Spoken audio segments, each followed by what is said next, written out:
Audiolibros, Caster. Trae para ti, el audiolibro, 1984.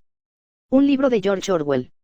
Lo más característico de la vida moderna no es su crueldad ni su inseguridad, sino sencillamente su vaciedad, su absoluta falta de conocimiento.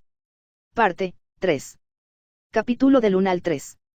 Capítulo 1. No sabía dónde estaba. Seguramente en el Ministerio del Amor, pero no había manera de comprobarlo. Se encontraba en una celda de alto techo, sin ventanas y con paredes de reluciente porcelana blanca. Lámparas ocultas inundaban el recinto de fría luz y había un sonido bajo y constante, un zumbido que Winston suponía relacionado con la ventilación mecánica. Un banco, o mejor dicho, una especie de estante a lo largo de la pared, le daba la vuelta a la celda, interrumpido solo por la puerta, y en el extremo opuesto, por un retrete sin asiento de madera. Había 4 telepantallas, una en cada pared. Winston sentía un sordo dolor en el vientre. Le venía doliendo desde que lo encerraron en el camión para llevarlo allí. Pero también tenía hambre, un hambre roedora, anormal. Aunque estaba justificada, porque por lo menos hacía 24 horas que no había comido, quizá 36. No sabía, quizá nunca lo sabría, si lo habían detenido de día o de noche. Desde que lo detuvieron no le habían dado nada de comer. Se estuvo lo más quieto que pudo en el estrecho banco, con las manos cruzadas sobre las rodillas. Había aprendido ya a estarse quieto. Si se hacían movimientos inesperados, le chillaban a uno desde la telepantalla, pero la necesidad de comer algo le atenazaba de un modo espantoso. Lo que más le apetecía era un pedazo de pan. Tenía una vaga idea de que en el bolsillo de su mono tenía unas cuantas migas de pan. Incluso era posible, lo pensó porque de vez en cuando algo le hacía cosquillas en la pierna, que tuviera allí guardado un buen mendrugo. Finalmente, pudo más la tentación que el miedo, se metió una mano en el bolsillo. Smith. Gritó una voz desde la telepantalla. 6079. Smith W. En las celdas, las manos fuera de los bolsillos. Volvió a inmovilizarse y a cruzar las manos sobre las rodillas. Antes de llevarlo allí lo habían dejado algunas horas en otro sitio que debía de ser una cárcel corriente o un calabozo temporal usado por las patrullas. No sabía exactamente cuánto tiempo le habían tenido allí, desde luego varias horas, pero no había relojes ni luz natural y resultaba casi imposible calcular el tiempo. Era un sitio ruidoso y maloliente. Lo habían dejado en una celda parecida a esta en que ahora se hallaba, pero horriblemente sucia y continuamente llena de gente. Por lo menos había a la vez 10 o 15 personas, la mayoría de las cuales eran criminales comunes, pero también se hallaban entre ellos unos cuantos prisioneros políticos. Winston se había sentado silencioso, apoyado contra la pared, encajado entre unos cuerpos sucios y demasiado preocupado por el miedo y por el dolor que sentía en el vientre para interesarse por lo que le rodeaba. Sin embargo, notó la asombrosa diferencia de conducta entre los prisioneros del partido y los otros. Los prisioneros del partido estaban siempre callados y llenos de terror, pero los criminales corrientes parecían no temer a nadie.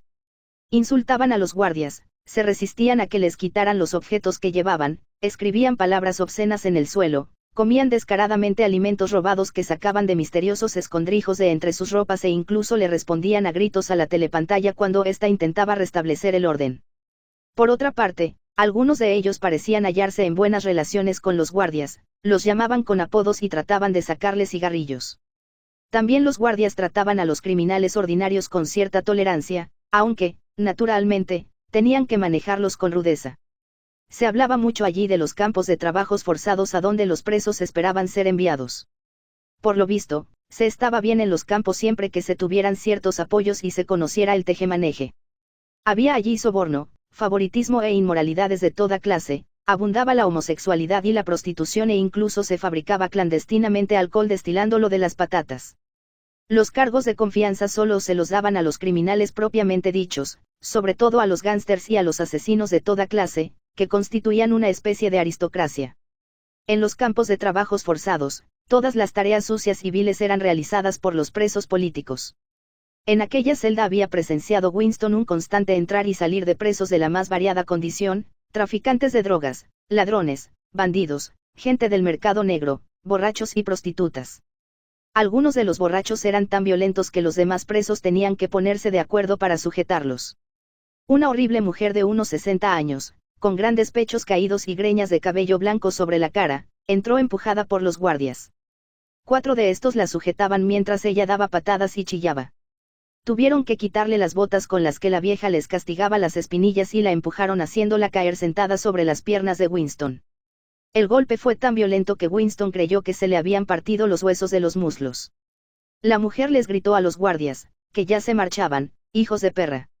Luego, notando que estaba sentada en las piernas de Winston, se dejó resbalar hasta la madera. Perdona, querido, le dijo. No me hubiera sentado encima de ti, pero esos matones me empujaron. No saben tratar a una dama. Se calló unos momentos y, después de darse unos golpecitos en el pecho, eructó ruidosamente. Perdona, chico, dijo. Yo ya no soy yo. Se inclinó hacia adelante y vomitó copiosamente sobre el suelo. Esto va mejor, dijo, volviendo a apoyar la espalda en la pared y cerrando los ojos. Es lo que yo digo, lo mejor es echarlo fuera mientras esté reciente en el estómago.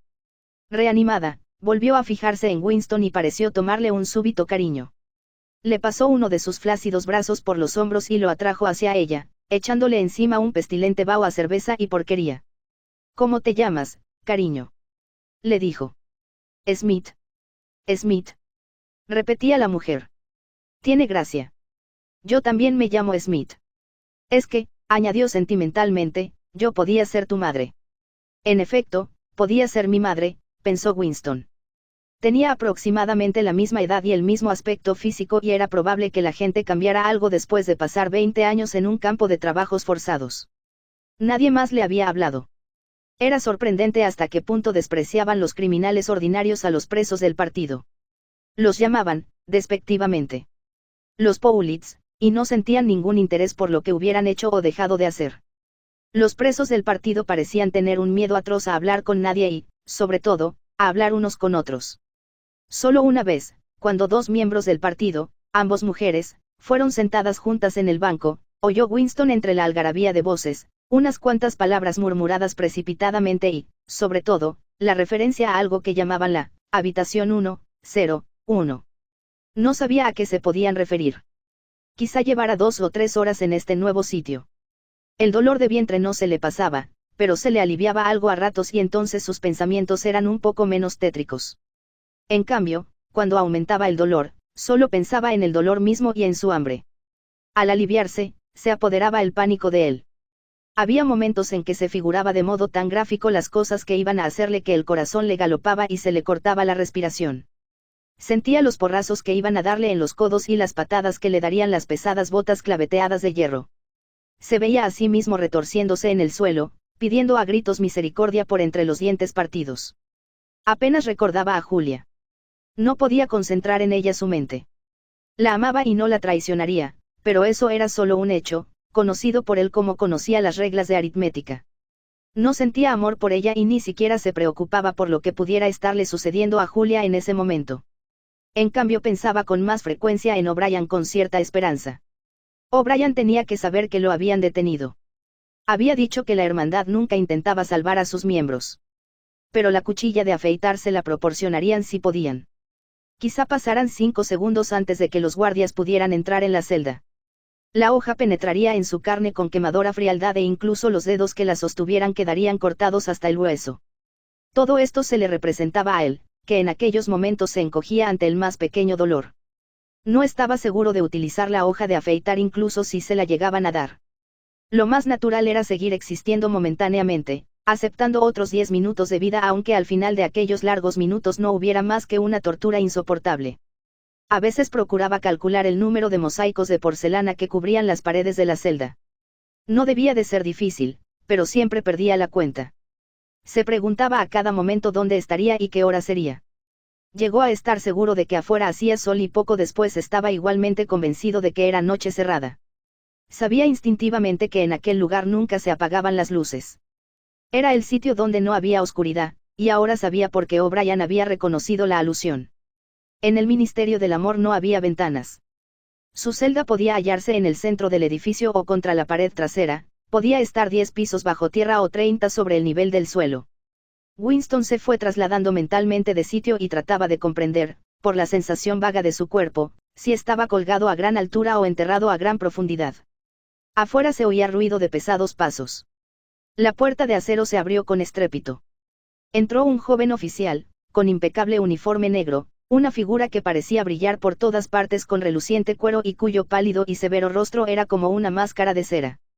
Avanzó unos pasos dentro de la celda y volvió a salir para ordenar a los guardias que esperaban afuera que hiciesen entrar al preso que traían. El poeta Amplefort entró dando tumbos en la celda. La puerta volvió a cerrarse de golpe. Amplefort hizo 2 o 3 movimientos inseguros como buscando una salida y luego empezó a pasear arriba y abajo por la celda. Todavía no se había dado cuenta de la presencia de Winston. Sus turbados ojos miraban la pared 1 metro por encima del nivel de la cabeza de Winston. No llevaba zapatos, por los agujeros de los calcetines le salían los dedos gordos. Llevaba varios días sin afeitarse y la incipiente barba le daba un aire rufianesco que no le iba bien a su aspecto larguirucho y débil ni a sus movimientos nerviosos. Winston salió un poco de su letargo.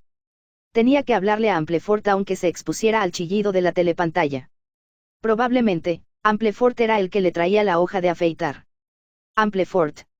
La telepantalla no dijo nada. Amplefort se detuvo, sobresaltado. Su mirada se concentró unos momentos sobre Winston. Ah, Smith. Dijo. También tú. ¿De qué te acusan? Para decirte la verdad, sentóse embarazosamente, en el banco de enfrente a Winston. Solo hay un delito, ¿verdad? Y tú lo has cometido. Por lo visto. Se llevó una mano a la frente y luego las dos apretándose las sienes en un esfuerzo por recordar algo. Estas cosas suelen ocurrir, empezó vagamente. A fuerza de pensar en ello, se me ha ocurrido que pudiera ser, fue desde luego una indiscreción, lo reconozco. Estábamos preparando una edición definitiva de los poemas de Kipling. Dejé la palabra Dios al final de un verso. No pude evitarlo. Añadió casi con indignación, levantando la cara para mirar a Winston. Era imposible cambiar ese verso. God, Dios, tenía que rimar con Rod. ¿Te das cuenta de que solo hay 12 rimas para Rod en nuestro idioma? Durante muchos días me he estado arañando el cerebro. Inútil, no había ninguna otra rima posible. Cambió la expresión de su cara. Desapareció de ella la angustia y por unos momentos pareció satisfecho. Era una especie de calor intelectual que lo animaba, la alegría del pedante que ha descubierto algún dato inútil. ¿Has pensado alguna vez, dijo, que toda la historia de la poesía inglesa ha sido determinada por el hecho de que en el idioma inglés escasean las rimas? No, aquello no se le había ocurrido nunca a Winston ni le parecía que en aquellas circunstancias fuera un asunto muy interesante. ¿Sabes si es ahora de día o de noche? Le preguntó. Amplefort se sobresaltó de nuevo. No había pensado en ello. Me detuvieron hace 2 días, quizá 3. Su mirada recorrió las paredes como si esperase encontrar una ventana. Aquí no hay diferencia entre el día y la noche. No es posible calcular la hora. Hablaron sin mucho sentido durante unos minutos hasta que, sin razón aparente, un alarido de la telepantalla los mandó callar. Winston se inmovilizó como ya sabía hacerlo. En cambio, Amplefort, demasiado grande para acomodarse en el estrecho banco, no sabía cómo ponerse y se movía nervioso. Unos ladridos de la telepantalla le ordenaron que se estuviera quieto. Pasó el tiempo. 20 minutos, quizás 1 hora. Era imposible saberlo. Una vez más se acercaban pasos de botas. A Winston se le contrajo el vientre. Pronto, muy pronto, quizá dentro de 5 minutos, quizás ahora mismo, el ruido de pasos significaría que le había llegado su turno. Se abrió la puerta. El joven oficial de antes entró en la celda. Con un rápido movimiento de la mano señaló a Amplefort. Habitación 101, dijo. Amplefort salió conducido por los guardias con las facciones alteradas, pero sin comprender. A Winston le pareció que pasaba mucho tiempo. Había vuelto a dolerle atrozmente el estómago. Su mente daba vueltas por el mismo camino. Tenía solo 6 pensamientos: el dolor de vientre, un pedazo de pan, la sangre y los gritos, O'Brien, Julia, la hoja de afeitar. Sintió otra contracción en las entrañas, se acercaban las pesadas botas. Al abrirse la puerta, la oleada de aire trajo un intenso olor a sudor frío. Parsons entró en la celda. Vestía sus shorts kakis y una camisa de sport. Esta vez, el asombro de Winston le hizo olvidarse de sus preocupaciones. «¿Tú aquí?», exclamó. Parsons dirigió a Winston una mirada que no era de interés ni de sorpresa, sino solo de pena. Empezó a andar de un lado a otro con movimientos mecánicos. Luego empezó a temblar, pero se dominaba apretando los puños. Tenía los ojos muy abiertos. «¿De qué te acusan?», Le preguntó Winston. Criminal, dijo Parsons dando a entender con el tono de su voz que reconocía plenamente su culpa y, a la vez, un horror incrédulo de que esa palabra pudiera aplicarse a un hombre como él. Se detuvo frente a Winston y le preguntó con angustia. No me matarán, ¿verdad, amigo? No le matan a uno cuando no ha hecho nada concreto y solo es culpable de haber tenido pensamientos que no pudo evitar. Sé que le juzgan a uno con todas las garantías. Tengo gran confianza en ellos. Saben perfectamente mi hoja de servicios. También tú sabes cómo he sido yo siempre. No he sido inteligente, pero siempre he tenido la mejor voluntad. He procurado servir lo mejor posible al partido, ¿no crees? Me castigarán a 5 años, ¿verdad? O quizá 10. Un tipo como yo puede resultar muy útil en un campo de trabajos forzados. Creo que no me fusilarán por una pequeña y única equivocación. ¿Eres culpable de algo?, dijo Winston. Claro que soy culpable, exclamó Parsons mirando servilmente a la telepantalla. No creerás que el partido puede detener a un hombre inocente. Se le calmó su rostro de rana e incluso tomó una actitud beatífica. El crimen del pensamiento es una cosa horrible, dijo sentenciosamente. Es una insidia que se apodera de uno sin que se dé cuenta. ¿Sabes cómo me ocurrió a mí? Mientras dormía. Sí, así fue. Me he pasado la vida trabajando tan contento, cumpliendo con mi deber lo mejor que podía y, ya ves, resulta que tenía un mal pensamiento oculto en la cabeza. Y yo sin saberlo. Una noche, empecé a hablar dormido, y ¿sabes lo que me oyeron decir? Bajó la voz, como alguien que por razones médicas tiene que pronunciar unas palabras obscenas. Abajo el gran hermano. Sí, eso dije. Y parece ser que lo repetí varias veces. Entre nosotros, chico, te confesaré que me alegró que me detuvieran antes de que la cosa pasara a mayores. ¿Sabes lo que voy a decirles cuando me lleven ante el tribunal? Gracias, les diré, gracias por haberme salvado antes de que fuera demasiado tarde. ¿Quién te denunció?, dijo Winston. Fue mi niña, dijo Parsons con cierto orgullo dolido. Estaba escuchando por el agujero de la cerradura. Me oyó decir aquello y llamó a la patrulla al día siguiente. No se le puede pedir más lealtad política a una niña de 7 años, ¿no te parece? No le guardo ningún rencor. La verdad es que estoy orgulloso de ella, pues lo que hizo demuestra que la he educado muy bien. Anduvo un poco más por la celda mirando varias veces, con deseo contenido, a la taza del retrete. Luego, se bajó a toda prisa los pantalones. Perdona, chico, dijo. No puedo evitarlo. Es por la espera, ¿sabes? Asentó su amplio trasero sobre la taza. Winston se cubrió la cara con las manos. Smith. Chilló la voz de la telepantalla. 6079 Smith W. Descúbrete la cara. En las celdas, nada de taparse la cara. Winston se descubrió el rostro. Parsons usó el retrete ruidosa y abundantemente. Luego resultó que no funcionaba el agua y la celda estuvo oliendo espantosamente durante varias horas. Se llevaron a Parsons. Entraron y salieron más presos, misteriosamente. Una mujer fue enviada a la habitación 101, y Winston observó que esas palabras la hicieron cambiar de color. Llegó el momento en que, si hubiera sido de día cuando le llevaron allí, sería ya la última hora de la tarde, y de haber entrado por la tarde, sería ya medianoche. Había 6 presos en la celda entre hombres y mujeres. Todos estaban sentados muy quietos. Frente a Winston se hallaba un hombre con cara de roedor, apenas tenía barbilla y sus dientes eran afilados y salientes. Los kerillos le formaban bolsones de tal modo que podía pensarse que almacenaba allí comida. Sus ojos gris pálidos se movían temerosamente de un lado a otro y se desviaba su mirada en cuanto tropezaba con la de otra persona. Se abrió la puerta de nuevo y entró otro preso cuyo aspecto le causó un escalofrío a Winston. Era un hombre de aspecto vulgar, quizás un ingeniero o un técnico. Pero lo sorprendente en él era su figura esquelético.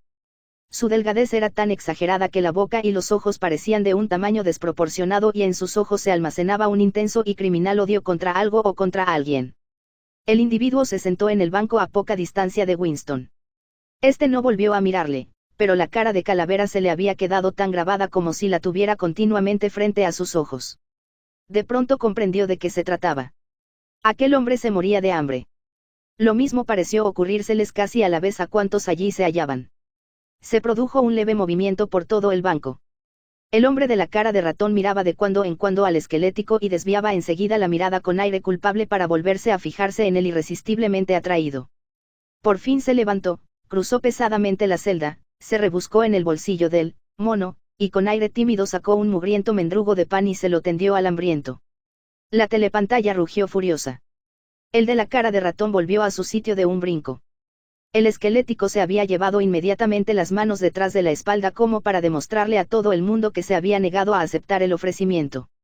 «Bunstead», gritó la voz de un modo ensordecedor. 2713 Bunstead.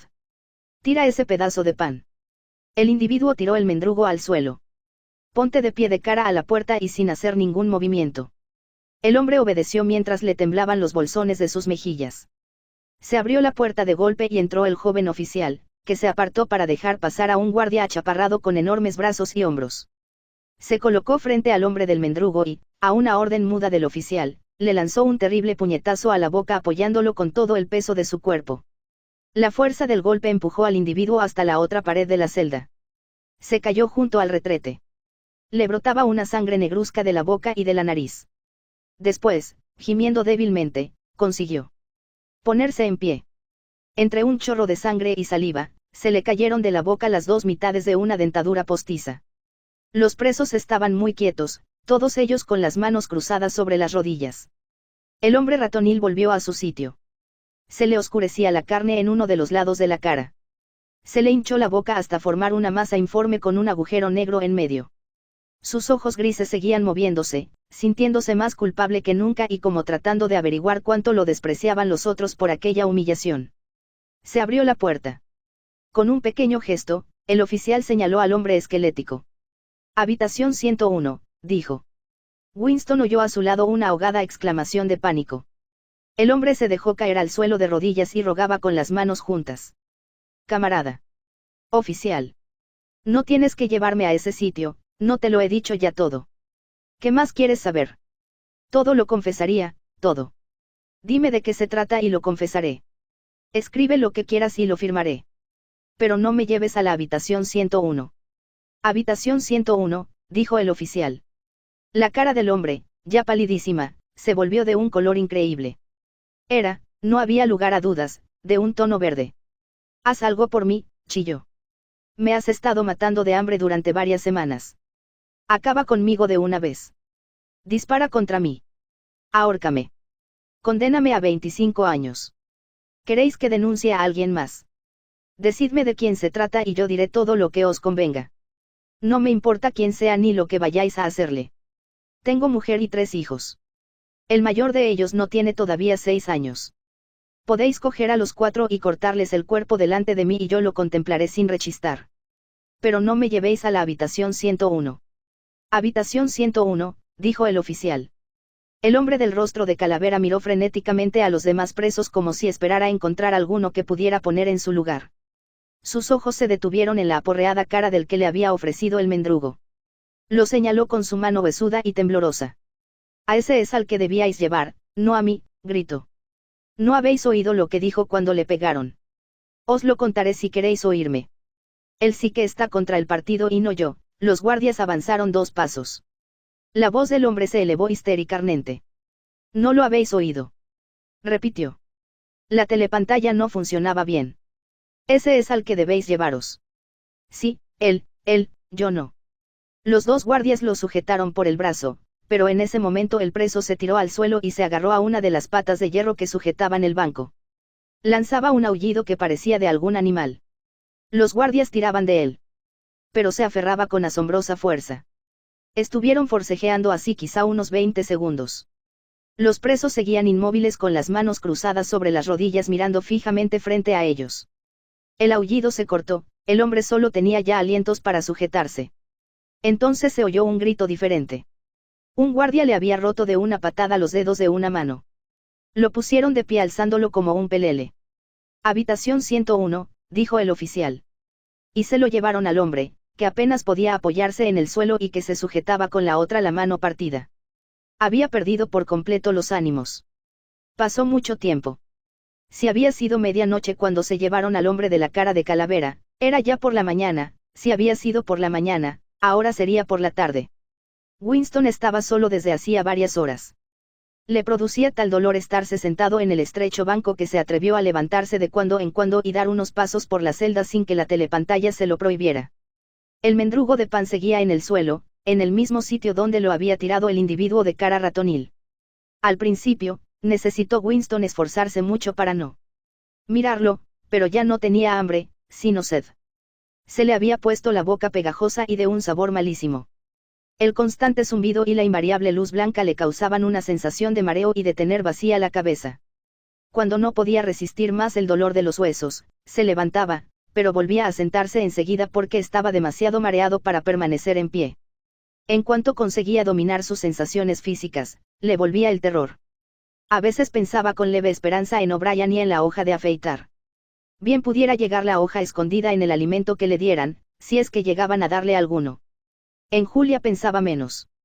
Estaría sufriendo, quizás más que él. Probablemente estaría chillando de dolor en este mismo instante. Pensó, si pudiera salvar a Julia duplicando mi dolor, lo haría. Sí, lo haría. Esto era solo una decisión intelectual, tomada porque sabía que su deber era ese, pero, en verdad, no lo sentía. En aquel sitio no se podía sentir nada excepto el dolor físico y la anticipación de venideros dolores. Además, era posible, mientras se estaba sufriendo realmente, desear que por una u otra razón le aumentara a uno el dolor. Pero a esa pregunta no estaba él todavía en condiciones de responder. Las botas volvieron a acercarse. Se abrió la puerta. Entró O'Brien. Winston se puso en pie. El choque emocional de ver a aquel hombre le hizo abandonar toda preocupación. Por primera vez en muchos años, olvidó la presencia de la telepantalla. «También a ti te han cogido», exclamó.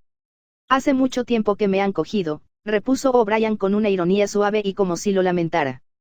Se apartó un poco para que pasara un corpulento guardia que tenía una larga porra negra en la mano. «Ya sabías que ocurriría esto, Winston», dijo O'Brien. «No te engañes a ti mismo. Lo sabías. Siempre lo has sabido». Sí, ahora comprendía que siempre lo había sabido. Pero no había tiempo de pensar en ello. Solo tenía ojos para la porra que se balanceaba en la mano del guardia. El golpe podía caer en cualquier parte de su cuerpo, en la coronilla, encima de la oreja, en el antebrazo, en el codo. En el codo. Dio un brinco y se quedó casi paralizado sujetándose con la otra mano el codo golpeado. Había visto luces amarillas. Era inconcebible que un solo golpe pudiera causar tanto dolor. Cayó al suelo. Volvió a ver claro. Los otros dos lo miraban desde arriba. El guardia se reía de sus contorsiones. Por lo menos, ya sabía una cosa, jamás, por ninguna razón del mundo, puede uno desear un aumento de dolor. Del dolor físico solo se puede desear una cosa, que cese. Nada en el mundo es tan malo como el dolor físico. Ante eso no hay héroes. No hay héroes, pensó una y otra vez mientras se retorcía en el suelo, sujetándose inútilmente su inutilizado brazo izquierdo. Capítulo 2. Winston yacía sobre algo que parecía una cama de campaña aunque más elevada sobre el suelo y que estaba sujeta para que no pudiera moverse. Sobre su rostro caía una luz más fuerte que la normal. O'Brien estaba de pie a su lado, mirándole fijamente. Al otro lado se hallaba un hombre con chaqueta blanca en una de cuyas manos tenía preparada una jeringuilla hipodérmico. Aunque ya hacía un rato que había abierto los ojos, no acababa de darse plena cuenta de lo que le rodeaba. Tenía la impresión de haber venido nadando hasta esta habitación desde un mundo muy distinto, una especie de mundo submarino. No sabía cuánto tiempo había estado en aquellas profundidades. Desde el momento en que lo detuvieron no había visto oscuridad ni luz diurna. Además sus recuerdos no eran continuos. A veces la conciencia, incluso esa especie de conciencia que tenemos en los sueños, se le había parado en seco y solo había vuelto a funcionar después de un rato de absoluto vacío. Pero si esos ratos eran segundos, horas, días, o semanas, no había manera de saberlo.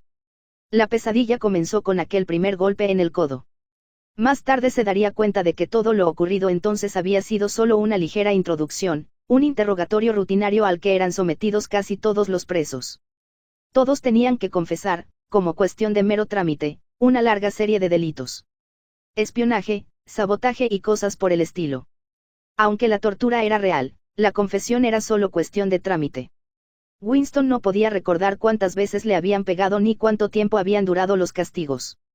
Recordaba, en cambio, que en todo momento había en torno suyo 5 o 6 individuos con uniformes negros. A veces emplearon los puños, otras las porras, también varas de acero y, por supuesto, las botas. Sabía que había rodado varias veces por el suelo con el impudor de un animal retorciéndose en un inútil esfuerzo por evitar los golpes, pero con aquellos movimientos solo conseguía que le propinaran más patadas en las costillas, en el vientre, en los codos, en las espinillas, en los testículos y en la base de la columna vertebral. A veces gritaba pidiendo misericordia incluso antes de que empezaran a pegarle y bastaba con que un puño hiciera el movimiento de retroceso precursor del golpe para que confesara todos los delitos, verdaderos o imaginarios, de que le acusaban. Otras veces, cuando se decidía a no contestar nada, tenían que sacarle las palabras entre alaridos de dolor y en otras ocasiones se decía a sí mismo, dispuesto a transigir, confesaré, pero todavía no. Tengo que resistir hasta que el dolor sea insoportable. 3 golpes más, 2 golpes más y les diré lo que quieran. Cuando te golpeaban hasta dejarlo tirado como un saco de patatas en el suelo de piedra para que recobrara alguna energía, al cabo de varias horas volvían a buscarlo y le pegaban otra vez. También había periodos más largos de descanso. Los recordaba confusamente porque los pasaba adormilado o con el conocimiento casi perdido. Se acordaba de que un barbero había ido a afeitarle la barba al rape y algunos hombres de actitud profesional, con batas blancas, le tomaban el pulso, le observaban sus movimientos reflejos, le levantaban los párpados y le recorrían el cuerpo con dedos rudos en busca de huesos rotos o le ponían inyecciones en el brazo para hacerle dormir. Las palizas se hicieron menos frecuentes y quedaron reducidas casi únicamente a amenazas, a anunciarle un horror al que le enviarían en cuanto sus respuestas no fueran satisfactorias.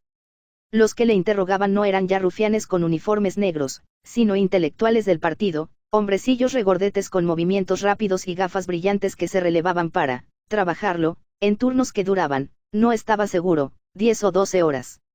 Estos otros interrogadores procuraban que se hallase sometido a un dolor leve, pero constante, aunque ellos no se basaban en el dolor para hacerle confesar. Le daban bofetadas, le retorcían las orejas, le tiraban del pelo, le hacían sostenerse en una sola pierna, le negaban el permiso para orinar, le enfocaban la cara con insoportables reflectores hasta que le hacían llorar a lágrima viva. Pero la finalidad de esto era solo humillarlo y destruir en él la facultad de razonar, de encontrar argumentos. La verdadera arma de aquellos hombres era el despiadado interrogatorio que proseguía hora tras hora, lleno de trampas, deformando todo lo que él había dicho, haciéndole confesar a cada paso mentiras y contradicciones, hasta que empezaba a llorar no solo de vergüenza sino de cansancio nervioso. A veces lloraba media docena de veces en una sola sesión. Casi todo el tiempo lo estaban insultando y lo amenazaban, a cada vacilación, con volverlo a entregar a los guardias. Pero de pronto cambiaban de tono, lo llamaban camarada, trataban de despertar sus sentimientos en nombre del Insoki del Gran Hermano, y le preguntaban compungidos si no le quedaba la suficiente lealtad hacia el partido para desear no haber hecho todo el mal que había hecho. Con los nervios destrozados después de tantas horas de interrogatorio, estos amistosos reproches le hacían llorar con más fuerza. Al final se había convertido en un muñeco, una boca que afirmaba lo que le pedían y una mano que firmaba todo lo que le ponían delante. Su única preocupación consistía en descubrir que deseaban hacerle declarar para confesarlo inmediatamente antes de que empezaran a insultarlo y a amenazarle. Confesó haber asesinado a distinguidos miembros del partido, haber distribuido propaganda sediciosa, robo de fondos públicos, venta de secretos militares al extranjero, sabotajes de toda clase. Confesó que había sido espía a sueldo de Asia Oriental ya en 1968. Confesó que tenía creencias religiosas, que admiraba el capitalismo y que era un pervertido sexual. Confesó haber asesinado a su esposa, aunque sabía perfectamente, y tenían que saberlo también sus verdugos, que su mujer vivía aún. Confesó que durante muchos años había estado en relación con Goldstein y había sido miembro de una organización clandestina a la que habían pertenecido casi todas las personas que él había conocido en su vida. Lo más fácil era confesarlo todo, fuera verdad o mentira, y comprometer a todo el mundo. Además, en cierto sentido, todo ello era verdad. Era cierto que había sido un enemigo del partido y a los ojos del partido no había distinción alguna entre los pensamientos y los actos. También recordaba otras cosas que surgían en su mente de un modo inconexo, como cuadros aislados rodeados de oscuridad. Estaba en una celda que podía haber estado oscura o con luz, no lo sabía, porque lo único que él veía era un par de ojos. Allí cerca se oía el tic-tac, lento y regular, de un instrumento. Los ojos aumentaron de tamaño y se hicieron más luminosos. De pronto, Winston salió flotando de su asiento y sumergiéndose en los ojos, fue tragado por ellos. Estaba atado a una silla rodeada de esferas graduadas, bajo cegadores focos. Un hombre con bata blanca leía los discos. Fuera se oía que se acercaban pasos. La puerta se abrió de golpe. El oficial de cara de cera entró seguido por 2 guardias. Habitación 101, dijo el oficial. El hombre de la bata blanca no se volvió. Ni siquiera miró a Winston, se limitaba a observar los discos. Winston rodaba por un interminable corredor de 1 kilómetro de anchura inundado por una luz dorada y deslumbrante. Se reía a carcajadas y gritaba confesiones sin cesar. Lo confesaba todo, hasta lo que había logrado callar bajo las torturas. Le contaba toda la historia de su vida a un público que ya la conocía. Lo rodeaban los guardias, sus otros verdugos de lentes, los hombres de las batas blancas, O'Brien, Julia, el señor Charrington, y todos rodaban alegremente por el pasillo riéndose a carcajadas. Winston se había escapado de algo terrorífico con que le amenazaban y que no había llegado a suceder. Todo estaba muy bien, no había más dolor y hasta los más mínimos detalles de su vida quedaban al descubierto, comprendidos y perdonados. Intentó levantarse, incorporarse en la cama donde lo habían tendido, pues casi tenía la seguridad de haber oído la voz de O'Brien. Durante todos los interrogatorios anteriores, a pesar de no haber llegado a ver, había tenido la constante sensación de que O'Brien estaba allí cerca, detrás de él. Era O'Brien quien lo había dirigido todo. Él había lanzado a los guardias contra Winston y también él había evitado que lo mataran. Fue él quien decidió cuándo tenía Winston que gritar de dolor, cuándo podía descansar, cuándo lo tenían que alimentar, cuándo habían de dejarlo dormir y cuándo tenían que reanimarlo con inyecciones. Era él quien sugería las preguntas y las respuestas. Era su atormentador, su protector, su inquisidor y su amigo. Y una vez, Winston no podía recordar si esto ocurría mientras dormía bajo el efecto de la droga, o durante el sueño normal o en un momento en que estaba despierto, una voz le había murmurado al oído: «No te preocupes, Winston, estás bajo mi custodia. Te he vigilado durante 7 años. Ahora ha llegado el momento decisivo. Te salvaré, te haré perfecto». No estaba seguro si era la voz de O'Brien, pero desde luego era la misma voz que le había dicho en aquel otro sueño, 7 años antes: «Nos encontraremos en el sitio donde no hay oscuridad». Ahora no podía moverse. Le habían sujetado bien el cuerpo boca arriba. Incluso la cabeza estaba sujeta por detrás al lecho. O'Brien lo miraba serio, casi triste. Su rostro, visto desde abajo, parecía vasto y gastado, y con bolsas bajo los ojos y arrugas de cansancio de la nariz a la barbilla. Era mayor de lo que Winston creía. Quizás tuviera 48 o 50 años. Apoyaba la mano en una palanca que hacía mover la aguja de la esfera, en la que se veían unos números. «Te dije», murmuró O'Brien, «que, si nos encontrábamos de nuevo, sería aquí». «Sí», dijo Winston. Sin advertencia previa excepto un leve movimiento de la mano de O'Brien, le inundó una oleada dolorosa. Era un dolor espantoso porque no sabía de dónde venía y tenía la sensación de que le habían causado un daño mortal. No sabía si era un dolor interno o el efecto de algún recurso eléctrico, pero sentía como si todo el cuerpo se le descoyuntara. Aunque el dolor le hacía sudar por la frente, lo único que le preocupaba es que se le rompiera la columna vertebral. Apretó los dientes y respiró por la nariz tratando de estarse callado lo más posible.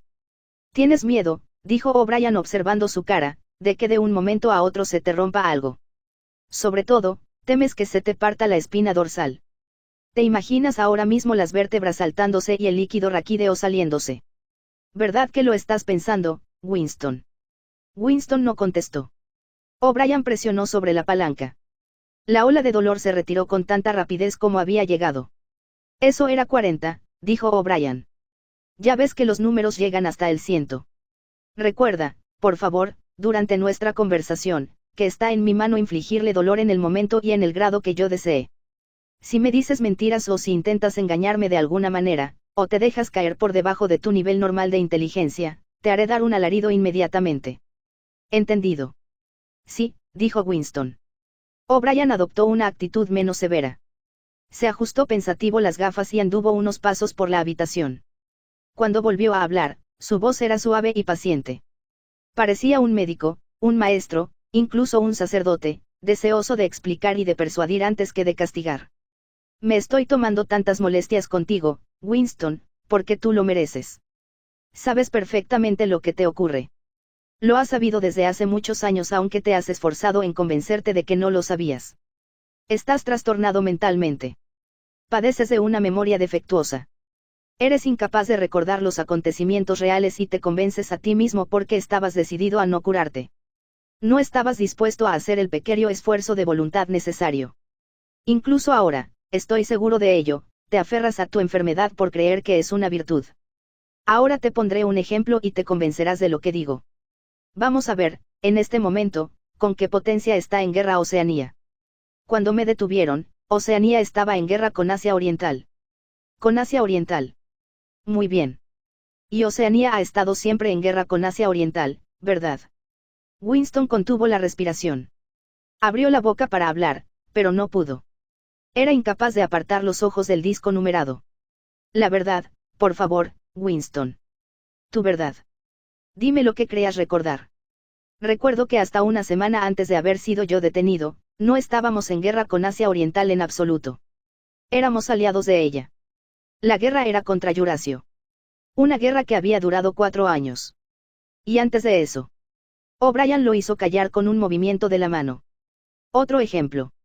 Hace algunos años sufriste una obcecación muy seria.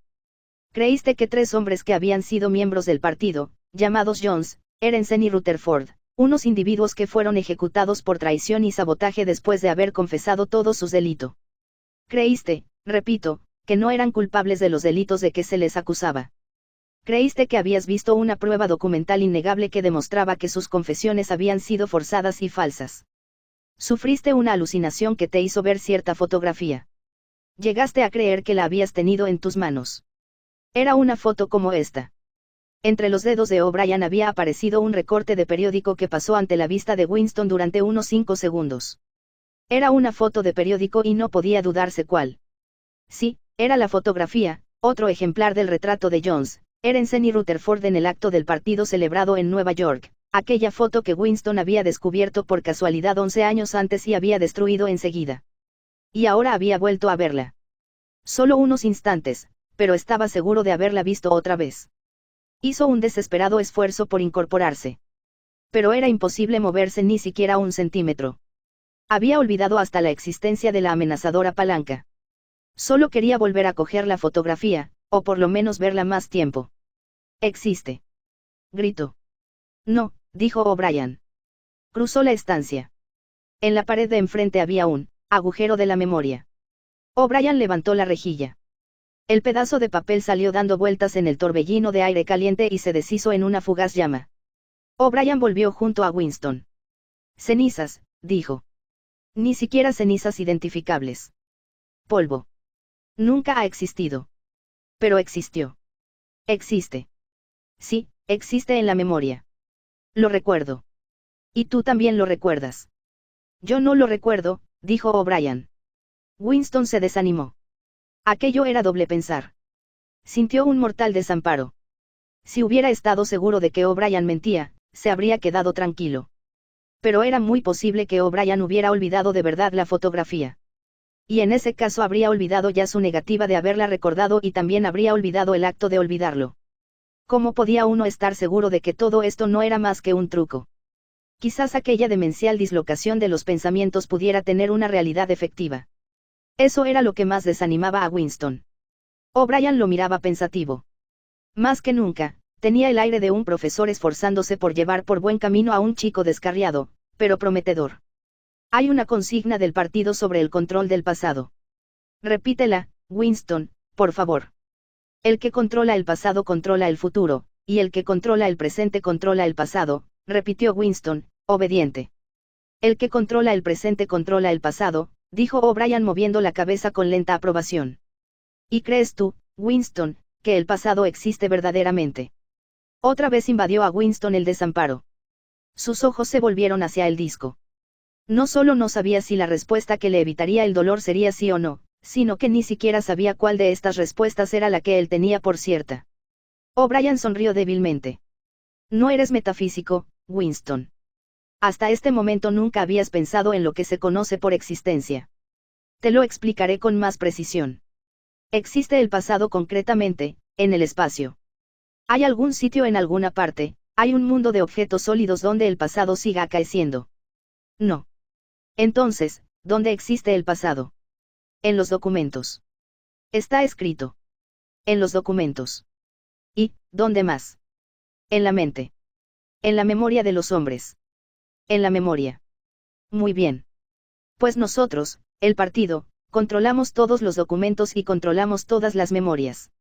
De manera que controlamos el pasado, ¿no es así? Pero, ¿cómo van ustedes a evitar que la gente recuerde lo que ha pasado? Exclamó Winston olvidando del nuevo el martirizador eléctrico.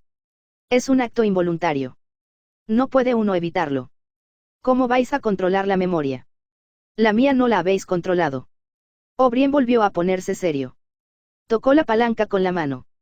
Al contrario, dijo por fin, eres tú el que no la ha controlado y por eso estás aquí. Te han traído porque te han faltado humildad y autodisciplina. No has querido realizar el acto de sumisión que es el precio de la cordura. Has preferido ser un loco, una minoría de uno solo. Convéncete, Winston, solamente el espíritu disciplinado puede ver la realidad.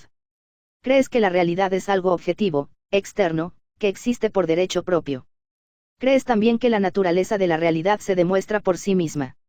Cuando te engañas a ti mismo pensando que ves algo, das por cierto que todos los demás están viendo lo mismo que tú.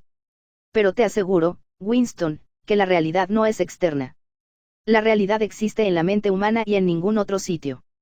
No en la mente individual, que puede cometer errores y que, en todo caso, perece pronto. Solo la mente del partido, que es colectiva e inmortal, puede captar la realidad. Lo que el partido sostiene que es verdad es efectivamente verdad. Es imposible ver la realidad sino a través de los ojos del partido. Este es el hecho que tienes que volver a aprender, Winston. Para ello se necesita un acto de autodestrucción, un esfuerzo de la voluntad. Tienes que humillarte si quieres volverte cuerdo. Después de una pausa de unos momentos, prosiguió, recuerdas haber escrito en tu diario, la libertad es poder decir que 2 más 2 son 4. Sí, dijo Winston. O'Brien levantó la mano izquierda, con el reverso hacia Winston, y escondiendo el dedo pulgar extendió los otros 4. ¿Cuántos dedos hay aquí, Winston? 4. ¿Y si el partido dice que no son 4 sino 5? Entonces, ¿cuántos hay? 4. La palabra terminó con un espasmo de dolor. La aguja de la esfera había subido a 55. A Winston le sudaba todo el cuerpo. Aunque apretaba los dientes, no podía evitar los roncos gemidos. O'Brien lo contemplaba, con los 4 dedos todavía extendidos. Soltó la palanca y el dolor, aunque no desapareció del todo, se alivió bastante. ¿Cuántos dedos, Winston? 4. La aguja subió a 60.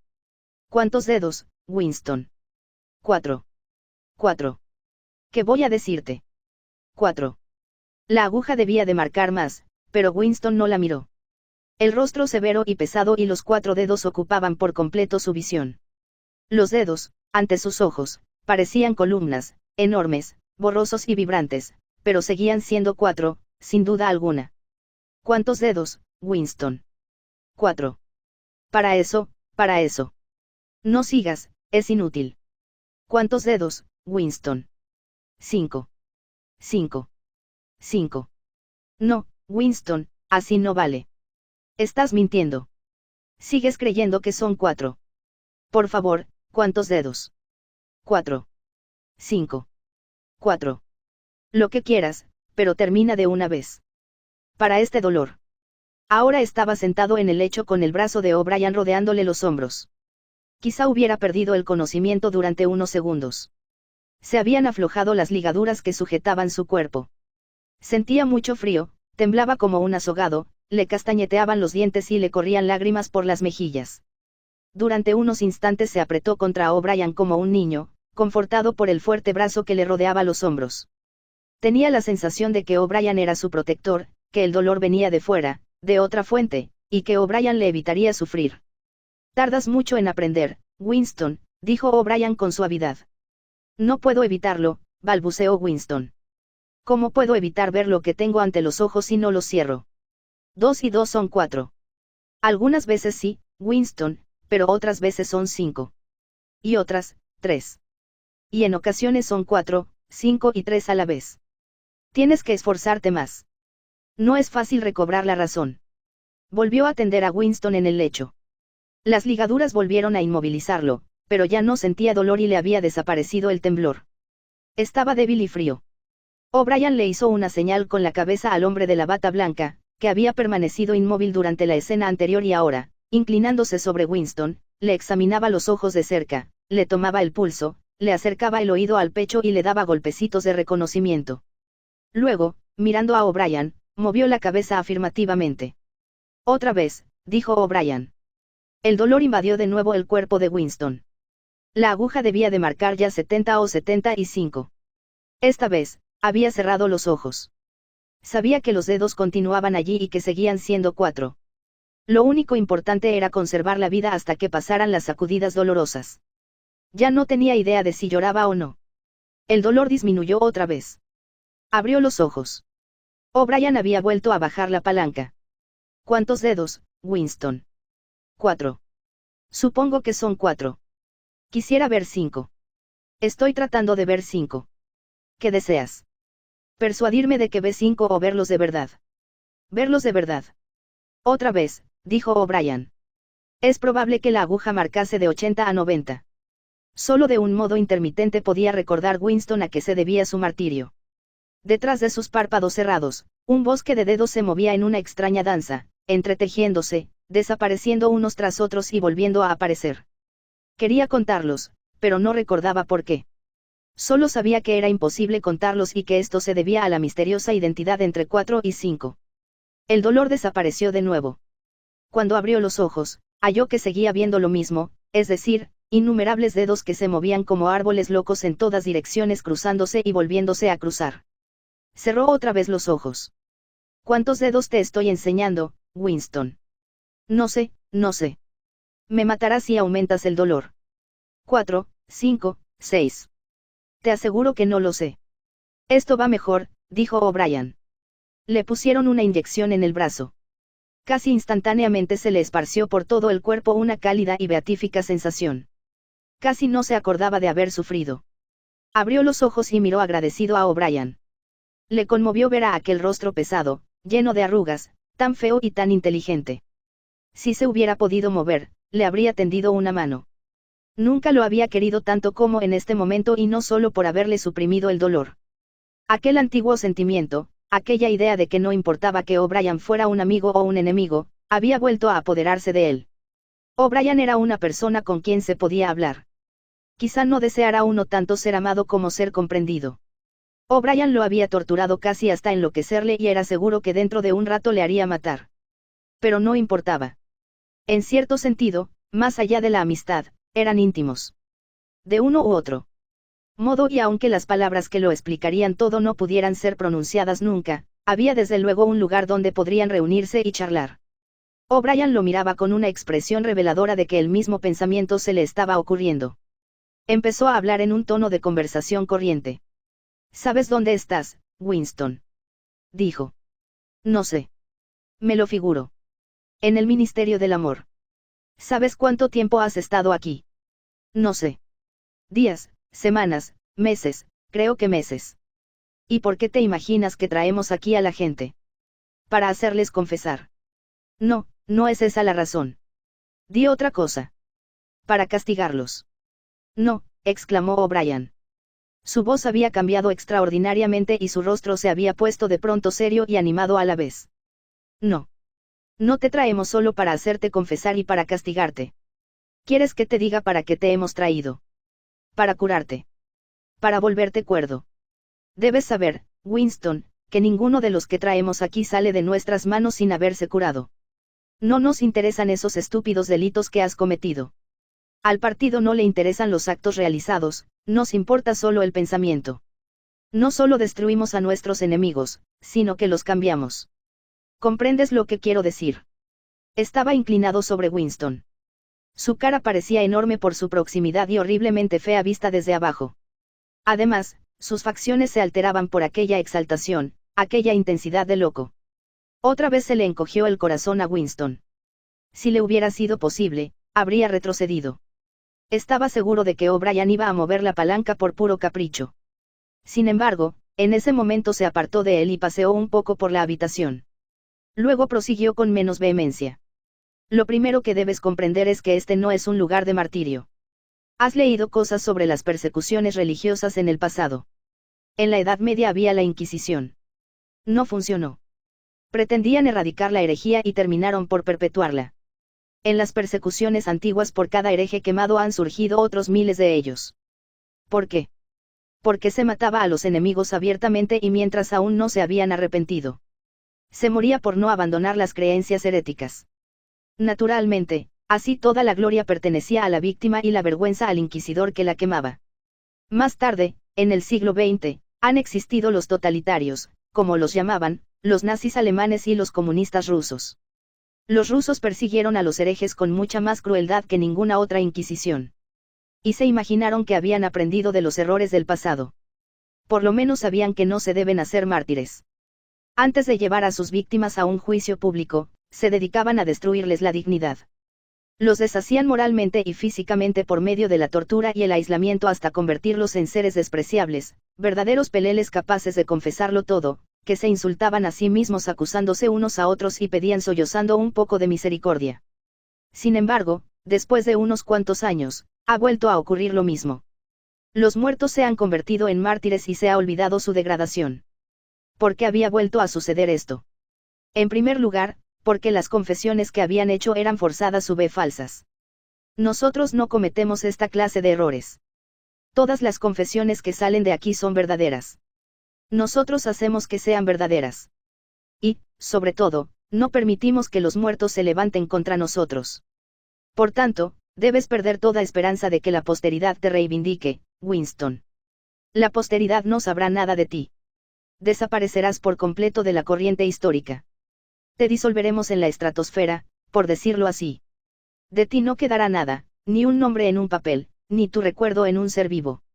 Quedarás aniquilado tanto en el pretérito como en el futuro. No habrás existido. Entonces, ¿para qué me torturan?, pensó Winston con una amargura momentánea. O'Brien se detuvo en seco como si hubiera oído el pensamiento de Winston. Su ancho y feo rostro se le acercó con los ojos un poco entornados y le dijo: «¿Estás pensando que si nos proponemos destruirte por completo, para qué nos tomamos todas estas molestias, que si nada va a quedar de ti, qué importancia puede tener lo que tú digas o pienses? ¿Verdad que lo estás pensando?» «Sí», dijo Winston. O'Brien sonrió levemente y prosiguió: «Te explicaré por qué nos molestamos en curarte. Tú, Winston, eres una mancha en el tejido, una mancha que debemos borrar. ¿No te dije hace poco que somos diferentes de los martirizadores del pasado? No nos contentamos con una obediencia negativa, ni siquiera con la sumisión más abyecta. Cuando por fin te rindas a nosotros, tendrá que impulsarle a ello tu libre voluntad. No destruimos a los herejes porque se nos resisten, mientras nos resisten no los destruimos. Los convertirnos, captamos su mente, los reformamos. Al hereje político le quitamos todo el mal y todas las ilusiones engañosas que lleva dentro, lo traemos a nuestro lado, no en apariencia, sino verdaderamente, en cuerpo y alma. Lo hacemos uno de nosotros antes de matarlo. Nos resulta intolerable que un pensamiento erróneo exista en alguna parte del mundo, por muy secreto e inocuo que pueda ser. Ni siquiera en el instante de la muerte podemos permitir alguna desviación. Antiguamente, el hereje subía a la hoguera siendo aún un hereje, proclamando su herejía y hasta disfrutando con ella. Incluso la víctima de las purgas rusas se llevaba su rebelión encerrada en el cráneo cuando avanzaba por un pasillo de la prisión en espera del tiro en la nuca. Nosotros, en cambio, hacemos perfecto el cerebro que vamos a destruir. La consigna de todos los despotismos era: no harás esto o lo otro. La voz de mando de los totalitarios era: harás esto o aquello. Nuestra orden es: eres. Ninguno de los que traemos aquí puede volverse contra nosotros. Les lavamos el cerebro. Incluso aquellos miserables traidores en cuya inocencia creíste un día. Jones, Ehrensen y Rutherford, los conquistamos al final. Yo mismo participé en su interrogatorio. Los vi ceder paulatinamente, sollozando, llorando a lágrima viva, y al final no los dominaba el miedo ni el dolor, sino solo un sentimiento de culpabilidad, un afán de penitencia. Cuando acabamos con ellos no eran más que cáscaras de hombre. Nada quedaba en ellos sino el arrepentimiento por lo que habían hecho y amor por el gran hermano. Era conmovedor ver cómo lo amaban. Pedían que se les matase enseguida para poder morir con la mente limpia. Temían que pudiera volver a ensuciárseles. La voz de O'Brien se había vuelto soñadora y en su rostro permanecía el entusiasmo del loco y la exaltación del fanático. No está mintiendo, pensó Winston, no es un hipócrita, cree todo lo que dice. A Winston le oprimía el convencimiento de su propia inferioridad intelectual. Contemplaba aquella figura pesada y de movimientos sin embargo agradables que paseaba de un lado a otro entrando y saliendo en su radio de visión. O'Brien era, en todos sentidos, un ser de mayores proporciones que él. Cualquier idea que Winston pudiera haber tenido o pudiese tener en lo sucesivo, ya se le había ocurrido a O'Brien, examinándola y rechazándola. La mente de aquel hombre contenía a la de Winston. Pero, en ese caso, ¿cómo iba a estar loco O'Brien? El loco tenía que ser él, Winston. O'Brien se detuvo y lo miró fijamente. Su voz había vuelto a ser dura. No te figures que vas a salvarte, Winston, aunque te rindas a nosotros por completo. Jamás se salva nadie que se haya desviado alguna vez. Y aunque decidiéramos dejarte vivir el resto de tu vida natural, nunca te escaparás de nosotros. Lo que está ocurriendo aquí es para siempre. Es preciso que se te grabe de una vez para siempre. Te aplastaremos hasta tal punto que no podrás recobrar tu antigua forma. Te sucederán cosas de las que no te recobrarás aunque vivas 1000 años. Nunca podrás experimentar de nuevo un sentimiento humano. Todo habrá muerto en tu interior. Nunca más serás capaz de amar, de amistad, de disfrutar de la vida, de reírte, de sentir curiosidad por algo, de tener valor, de ser un hombre íntegro. Estarás hueco. Te vaciaremos y te rellenaremos de nosotros. Se detuvo y le hizo una señal al hombre de la bata blanca. Winston tuvo la vaga sensación de que por detrás de él le acercaban un aparato grande. O'Brien se había sentado junto a la cama de modo que su rostro quedaba casi al mismo nivel del de Winston. 3000, le dijo, por encima de la cabeza de Winston, al hombre de la bata blanca. 2 compresas algo húmedas fueron aplicadas a las sienes de Winston. Este sintió una nueva clase de dolor. Era algo distinto. Quizá no fuese dolor. O'Brien le puso una mano sobre la suya para tranquilizarlo, casi con amabilidad. Esta vez no te dolerá, le dijo. No apartes tus ojos de los míos. En aquel momento sintió Winston una explosión devastadora o lo que parecía una explosión, aunque no era seguro que hubiese habido ningún ruido. Lo que sí se produjo fue un cegador fogonazo. Winston no estaba herido, solo postrado. Aunque estaba tendido de espaldas cuando aquello ocurrió, tuvo la curiosa sensación de que le habían empujado hasta quedar en aquella posición. El terrible e indoloro golpe le había dejado aplastado. Y en el interior de su cabeza también había ocurrido algo. Al recobrar la visión, recordó quién era y dónde estaba y reconoció el rostro que lo contemplaba, pero tenía la sensación de un gran vacío interior. Era como si le faltase un pedazo del cerebro. Esto no durará mucho, dijo O'Brien. Mírame a los ojos. ¿Con qué país está en guerra Oceanía? Winston pensó. Sabía lo que significaba Oceanía y que él era un ciudadano de este país. También recordaba que existían Eurasia y Asia Oriental, pero no sabía cuál estaba en guerra con cuál. En realidad, no tenía idea de que hubiera guerra ninguna. No recuerdo. Oceanía está en guerra con Asia Oriental. ¿Lo recuerdas ahora? Sí. Oceanía ha estado siempre en guerra con Asia Oriental. Desde el principio de tu vida, desde el principio del partido, desde el principio de la historia, la guerra ha continuado sin interrupción, siempre la misma guerra. ¿Lo recuerdas? Sí. Hace 11 años inventaste una leyenda sobre 3 hombres que habían sido condenados a muerte por traición. Pretendías que habías visto un pedazo de lo que probaba su inocencia. Ese recorte de papel nunca existió. Lo inventaste y acabaste creyendo en él. Ahora recuerdas el momento en que lo inventaste, ¿te acuerdas? Sí. Hace poco te puse ante los ojos los dedos de mi mano. Viste 5 dedos. ¿Recuerdas? Sí. O'Brien le enseñó los dedos de la mano izquierda con el pulgar oculto. Aquí hay 5 dedos. ¿Ves 5 dedos? Sí. Y los vio durante un fugaz momento. Llegó a ver 5 dedos, pero pronto volvió a ser todo normal y sintió de nuevo el antiguo miedo, el odio y el desconcierto. Pero durante unos instantes, quizá no más de 30 segundos, había tenido una luminosa certidumbre y todas las sugerencias de O'Brien habían venido a llenar un hueco de su cerebro convirtiéndose en verdad absoluta. En esos instantes 2 y 2 podían haber sido lo mismo 3 que 5, según se hubiera necesitado. Pero antes de que O'Brien hubiera dejado caer la mano, ya se había desvanecido la ilusión. Sin embargo, aunque no podía volver a experimentarla, Recordaba aquello como se recuerda una viva experiencia en algún periodo remoto de nuestra vida en que hemos sido una persona distinta.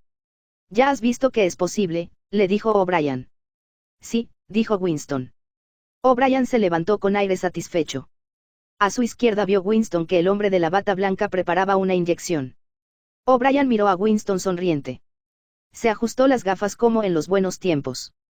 ¿Recuerdas haber escrito en tu diario que no importaba que yo fuera amigo o enemigo, puesto que yo era por lo menos una persona que te comprendía y con quien podías hablar?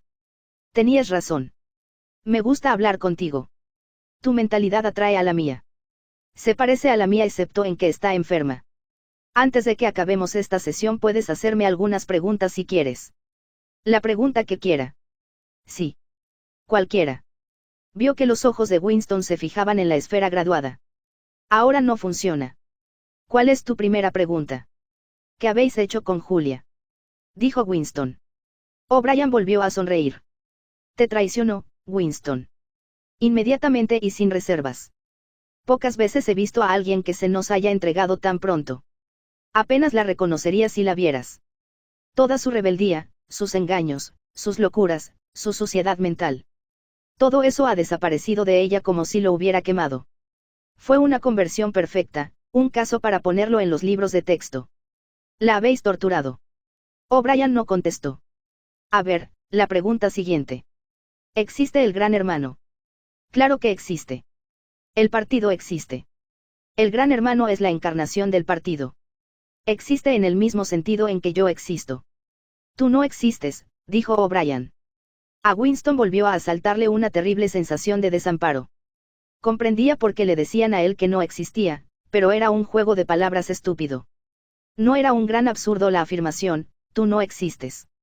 Pero, ¿de qué servía rechazar esos argumentos disparatados? Yo creo que existo, dijo con cansancio. Tengo plena conciencia de mi propia identidad. He nacido y he de morir. Tengo brazos y piernas. Ocupo un lugar concreto en el espacio.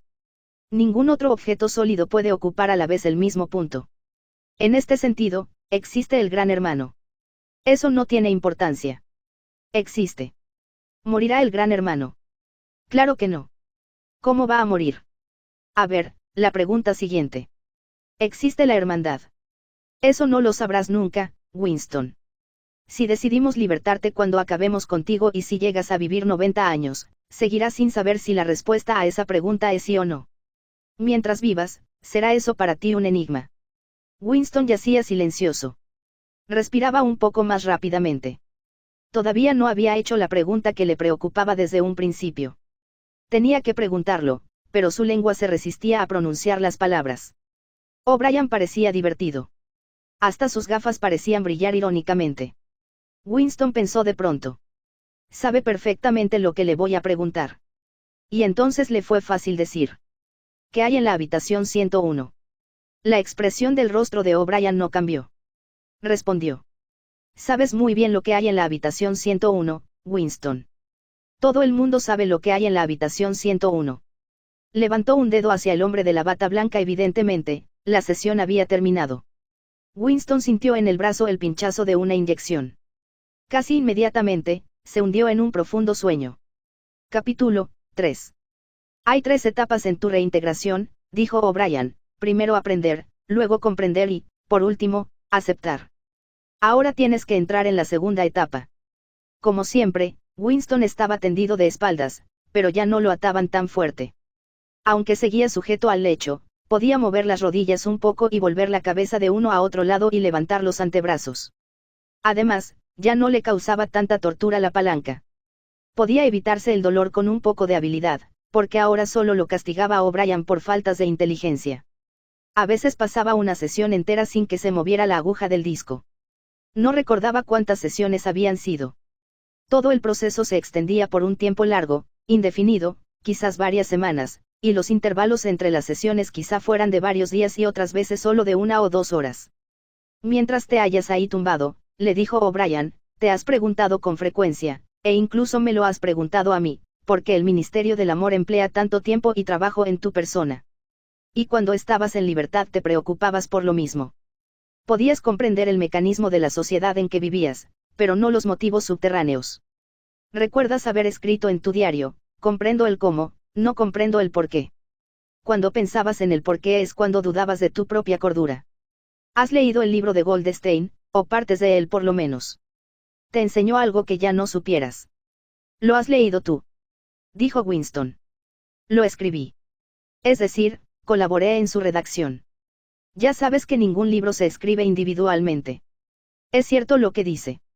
Como descripción, sí. Pero el programa que presenta es una tontería. La acumulación secreta de conocimientos, la extensión paulatina de ilustración y, por último, la rebelión proletaria y el aniquilamiento del partido. Ya te figurabas que esto es lo que encontrarías en el libro. Pura tontería. Los proletarios no se sublevarán ni dentro de 1000 años ni de 1000 millones de años. No pueden. Es inútil que te explique la razón por la que no pueden rebelarse, ya la conoces. Si alguna vez te has permitido soñar en violentas sublevaciones, debes renunciar a ello. El partido no puede ser derribado por ningún procedimiento. Las normas del partido, su dominio es para siempre. Debes partir de ese punto en todos tus pensamientos. O'Brien se acercó más al lecho. Para siempre. Repitió. Y ahora volvamos a la cuestión del cómo y el por qué. Entiendes perfectamente cómo se mantiene en el poder el partido. Ahora dime, ¿por qué nos aferrarnos al poder? ¿Cuál es nuestro motivo? ¿Por qué deseamos el poder? Habla, añadió al ver que Winston no le respondía. Sin embargo, Winston siguió callado unos instantes. Sentíase aplanado por una enorme sensación de cansancio. El rostro de O'Brien había vuelto a animarse con su fanático entusiasmo. Sabía Winston de antemano lo que iba a decirle O'Brien, que el partido no buscaba el poder por el poder mismo, sino solo para el bienestar de la mayoría. Que le interesaba tener en las manos las riendas porque los hombres de la masa eran criaturas débiles y cobardes que no podían soportar la libertad ni encararse con la verdad y debían ser dominados y engañados sistemáticamente por otros hombres más fuertes que ellos. Que la humanidad solo podía escoger entre la libertad y la felicidad, y para la gran masa de la humanidad era preferible la felicidad. Que el partido era el eterno guardián de los débiles, una secta dedicada a hacer el mal para lograr el bien sacrificando su propia felicidad a la de los demás. Lo terrible, pensó Winston, lo verdaderamente terrible era que cuando O'Brien le dijera esto, se lo estaría creyendo. No había más que verle la cara. O'Brien lo sabía todo. Sabía 1000 veces mejor que Winston cómo era en realidad el mundo, en qué degradación vivía la masa humana y por medio de qué mentiras y atrocidades la dominaba el partido.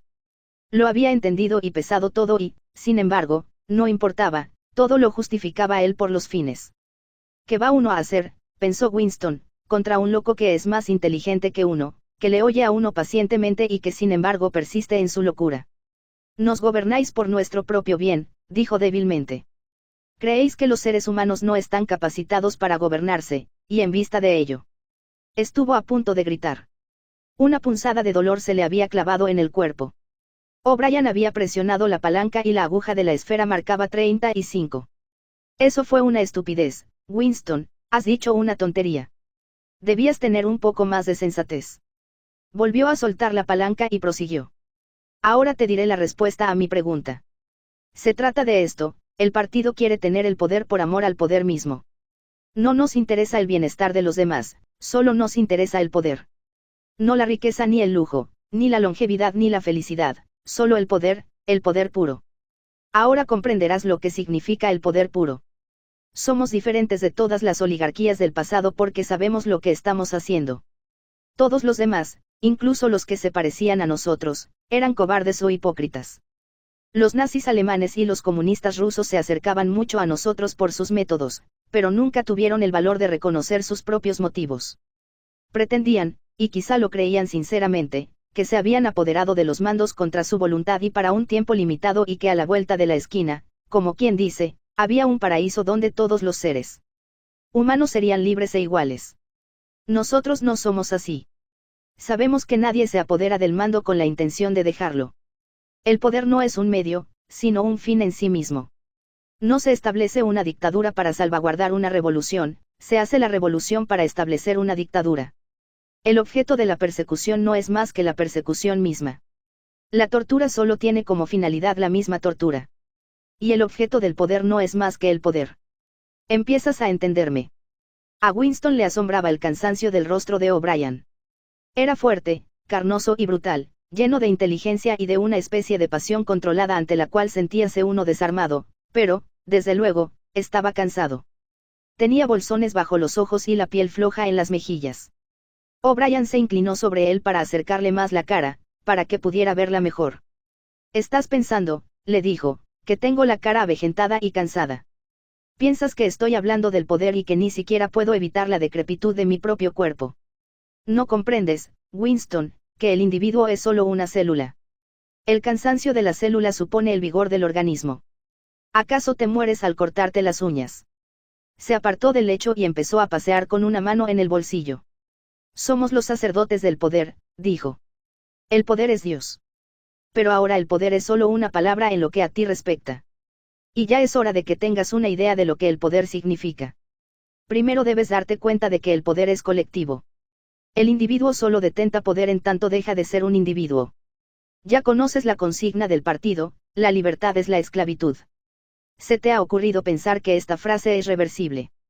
Sí, la esclavitud es la libertad.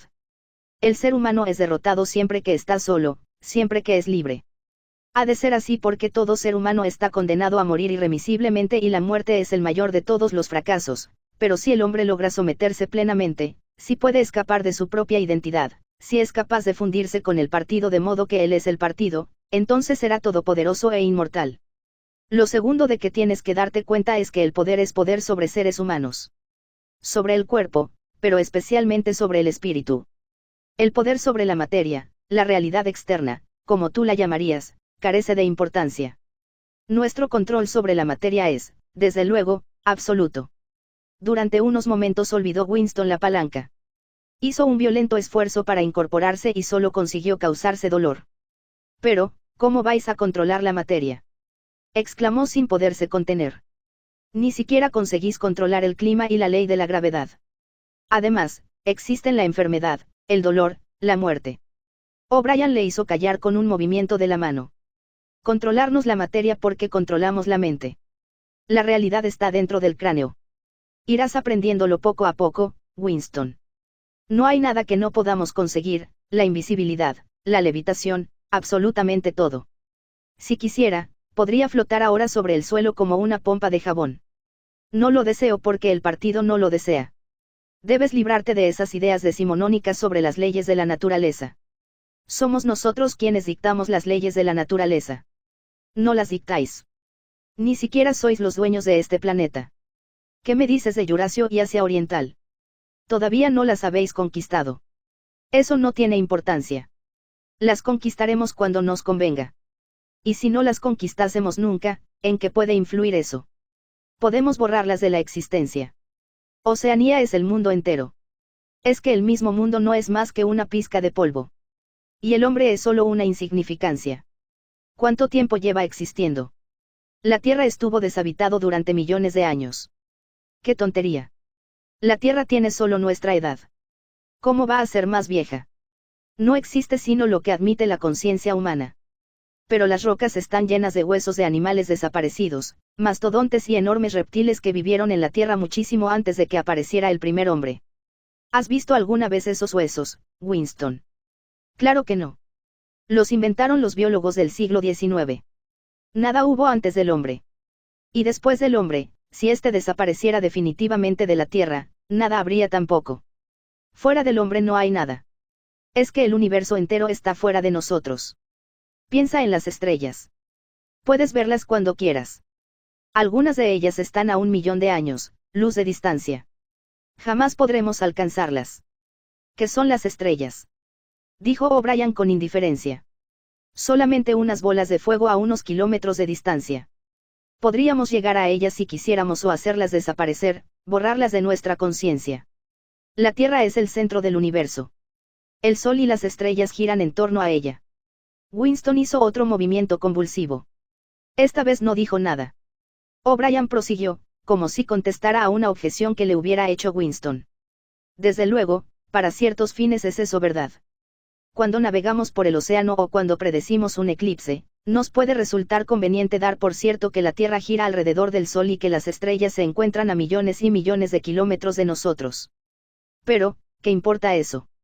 ¿Crees que está fuera de nuestros medios un sistema dual de astronomía? Las estrellas pueden estar cerca o lejos según las necesitemos. ¿Crees que esa es tarea difícil para nuestros matemáticos? Has olvidado el doble pensar. Winston se encogió en el lecho. Dijera lo que dijese, le venía encima la veloz respuesta como un porrazo, y, sin embargo, sabía, que llevaba razón.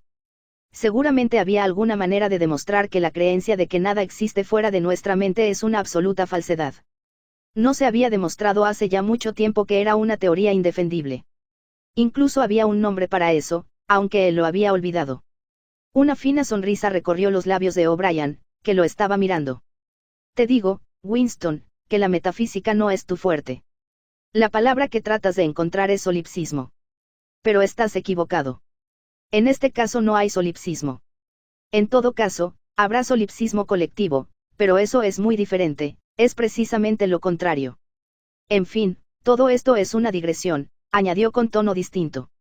El verdadero poder, el poder por el que tenemos que luchar día y noche, no es poder sobre las cosas, sino sobre los hombres. Después de una pausa, asumió de nuevo su aire de maestro de escuela examinando a un discípulo prometedor. Vamos a ver, Winston, ¿cómo afirma un hombre su poder sobre otro? Winston pensó un poco y respondió, haciéndole sufrir. Exactamente. Haciéndole sufrir. No basta con la obediencia. Si no sufre, ¿cómo vas a estar seguro de que obedece tu voluntad y no la suya propia? El poder radica en infligir dolor y humillación. El poder está en la facultad de hacer pedazos los espíritus y volverlos a construir dándoles nuevas formas elegidas por ti. Empiezas a ver qué clase de mundo estamos creando. Es lo contrario, exactamente lo contrario de esas estúpidas utopías hedonistas que imaginaron los antiguos reformadores. Un mundo de miedo, de ración y de tormento, un mundo de pisotear y ser pisoteado, un mundo que se hará cada día más despiadado. El progreso de nuestro mundo será la consecución de más dolor. Las antiguas civilizaciones sostenían basarse en el amor o en la justicia. La nuestra se funda en el odio. En nuestro mundo no habrá más emociones que el miedo, la rabia, el triunfo y el autorrebajamiento. Todo lo demás lo destruiremos, todo. Ya estamos suprimiendo los hábitos mentales que han sobrevivido de antes de la revolución. Hemos cortado los vínculos que unían al hijo con el padre, un hombre con otro y al hombre con la mujer. Nadie se fía ya de su esposa, de su hijo ni de un amigo. Pero en el futuro no habrá ya esposas ni amigos. Los niños se les quitarán a las madres al nacer, como se les quitan los huevos a la gallina cuando los pone. El instinto sexual será arrancado donde persista. La procreación consistirá en una formalidad anual como la renovación de la cartilla de racionamiento. Suprimiremos el orgasmo. Nuestros neurólogos trabajan en ello. No habrá lealtad, no existirá más fidelidad que la que se debe al partido, ni más amor que el amor al gran hermano. No habrá risa, excepto la risa triunfal cuando se derrota a un enemigo. No habrá arte, ni literatura, ni ciencia.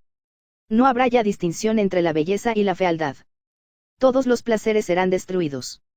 Pero siempre, no lo olvides, Winston, siempre habrá el afán de poder, la sed de dominio, que aumentará constantemente y se hará cada vez más sutil. Siempre existirá la emoción de la victoria, la sensación de pisotear a un enemigo indefenso. Si quieres hacerte una idea de cómo será el futuro, figúrate una bota aplastando un rostro humano, incesantemente. Se calló, como si esperase a que Winston le hablara. Pero este se encogía más aún. No se le ocurría nada. Parecía helársele el corazón. O'Brien prosiguió. Recuerda que es para siempre. Siempre estará ahí la cara que ha de ser pisoteada. El hereje, el enemigo de la sociedad, estarán siempre a mano para que puedan ser derrotados y humillados una y otra vez. Todo lo que tú has sufrido desde que estás en nuestras manos, todo eso continuará sin cesar. El espionaje, las traiciones, las detenciones, las torturas, las ejecuciones y las desapariciones se producirán continuamente. Será un mundo de terror a la vez que un mundo triunfal. Mientras más poderoso sea el partido, menos tolerante será. A una oposición más débil corresponderá un despotismo más implacable. Goldstein y sus herejías vivirán siempre. Cada día, a cada momento, serán derrotados, desacreditados, ridiculizados, les escupiremos encima, y, sin embargo, sobrevivirán siempre. Este drama que yo he representado contigo durante 7 años volverá a ponerse en escena una y otra vez, generación tras generación, cada vez en forma más sutil. Siempre tendremos al hereje a nuestro albedrío, chillando de dolor, destrozado, despreciable y, al final, totalmente arrepentido, salvado de sus errores y arrastrándose a nuestros pies por su propia voluntad. Ese es el mundo que estamos preparando, Winston. Un mundo de victoria tras victoria, de triunfos sin fin, una presión constante sobre el nervio del poder. Ya veo que empiezas a darte cuenta de cómo será ese mundo. Pero acabarás haciendo más que comprenderlo. Lo aceptarás, lo acogerás encantado, te convertirás en parte de él. Winston había recobrado suficiente energía para hablar. No podréis conseguirlo, dijo débilmente. ¿Qué has querido decir con esas palabras, Winston? No podréis crear un mundo como el que has descrito. Eso es un sueño, un imposible. ¿Por qué? Es imposible fundar una civilización sobre el miedo, el odio y la crueldad. No perduraría. ¿Por qué no? No tendría vitalidad. Se desintegraría, se suicidaría. No seas tonto. Estás bajo la impresión de que el odio es más agotador que el amor. ¿Por qué va a serio? Y si lo fuera, ¿qué diferencia habría? Supón que preferimos gastarnos más pronto. Supón que aceleramos el tempo de la vida humana de modo que los hombres sean seniles a los 30 años. ¿Qué importaría? No comprendes que la muerte del individuo no es la muerte. El partido es inmortal. Como de costumbre, la voz había vencido a Winston. Además, temía que si persistía su desacuerdo con O'Brien, se moviera de nuevo la aguja. Sin embargo, no podía estarse callado. Apagadamente, sin argumentos, sin nada en que apoyarse excepto el inarticulado horror que le producía lo que había dicho O'Brien, volvió al ataque. No sé, no me importa. De un modo o de otro, fracasaréis. Algo os derrotará. La vida os derrotará. Nosotros, Winston, controlamos la vida en todos sus niveles. ¿Te figuras que existe algo llamado la naturaleza humana, que se irritará por lo que hacemos y se volverá contra nosotros? Pero no olvides que nosotros creamos la naturaleza humana. Los hombres son infinitamente malévolos. O quizás hayas vuelto a tu antigua idea de que los proletarios o los esclavos se levantarán contra nosotros y nos derribarán. Desecha esa idea. Están indefensos, como animales. La humanidad es el partido. Los otros están fuera, son insignificantes. No me importa. Al final, os vencerán. Antes o después os verán como sois, y entonces os despedazarán. ¿Tienes alguna prueba de que eso esté ocurriendo? O quizás alguna razón de que pudiera ocurrir. No. Es lo que creo. Sé que fracasaréis. Hay algo en el universo, no sé lo que es, algún espíritu, algún principio contra lo que no podréis. ¿Acaso crees en Dios, Winston? No. Entonces, ¿qué principio es ese que ha de vencernos? No sé. El espíritu del hombre. ¿Y te consideras tú un hombre? Sí. Si tú eres un hombre, Winston, es que eres el último. Tu especie se ha extinguido, nosotros somos los herederos. ¿Te das cuenta de que estás solo, absolutamente solo? Te encuentras fuera de la historia, no existes. Cambió de tono y de actitud y dijo con dureza, te consideras moralmente superior a nosotros por nuestras mentiras y nuestra crueldad. Sí, me considero superior. O'Brien guardó silencio. Pero enseguida empezaron a hablar otras dos voces. Después de un momento, Winston reconoció que una de ellas era la suya propia. Era una cinta magnetofónica de la conversación que había sostenido con O'Brien la noche en que se había alistado en la hermandad. Se oyó a sí mismo prometiendo solemnemente mentir, robar, falsificar, asesinar, fomentar el hábito de las drogas y la prostitución, propagar las enfermedades venéreas y arrojar vitriolo a la cara de un niño. O'Brien hizo un pequeño gesto de impaciencia, como dando a entender que la demostración casi no merecía la pena. Luego hizo funcionar un resorte y las voces se detuvieron. Levántate de ahí, dijo O'Brien. Las ataduras se habían soltado por sí mismas. Winston se puso en pie con gran dificultad. Eres el último hombre, dijo O'Brien. Eres el guardián del espíritu humano. Ahora te verás como realmente eres. Desnúdate. Winston se soltó el pedazo de cuerda que le sostenía el mono. Había perdido hacía tiempo la cremallera. No podía recordar si había llegado a desnudarse del todo desde que le detuvieron. Debajo del mono, tenía unos andrajos amarillentos que apenas podían reconocerse como restos de ropa interior. Al caérsele todo aquello al suelo, vio que había un espejo de 3 lunas en la pared del fondo. Se acercó a él y se detuvo en seco. Se le había escapado un grito involuntario. Anda, dijo O'Brien. Colócate entre las 3 lunas. Así te verás también de lado. Winston estaba aterrado. Una especie de esqueleto muy encorvado y de un color grisáceo andaba hacia él. La imagen era horrible. Se acercó más al espejo. La cabeza de aquella criatura tan extraña aparecía deformada, ya que avanzaba con el cuerpo casi doblado. Era una cabeza de presidiario con una frente abultada y un cráneo totalmente calvo, una nariz retorcida y los pómulos magullados, con unos ojos feroces y alertas. Las mejillas tenían varios costurones. Desde luego, era la cara de Winston, pero a este le pareció que había cambiado aún más por fuera que por dentro. Se había vuelto casi calvo y en un principio creyó que tenía el pelo cano. Pero era que el color de su cuero cabelludo estaba gris. El cuerpo entero, excepto las manos y la cara, se había vuelto gris como si lo cubriera una vieja capa de polvo. Aquí y allá, bajo la suciedad, aparecían las cicatrices rojas de las heridas, y cerca del tobillo sus varices formaban una masa inflamada de la que se desprendían escamas de piel. Pero lo verdaderamente espantoso era su delgadez. La cavidad de sus costillas era tan estrecha como la de un esqueleto. Las piernas se le habían encogido de tal manera que las rodillas eran más gruesas que los muslos. Esto le hizo comprender por qué O'Brien le había dicho que se viera de lado. La curvatura de la espina dorsal era asombrosa. Los delgados hombros avanzaban formando un gran hueco en el pecho y el cuello se doblaba bajo el peso del cráneo.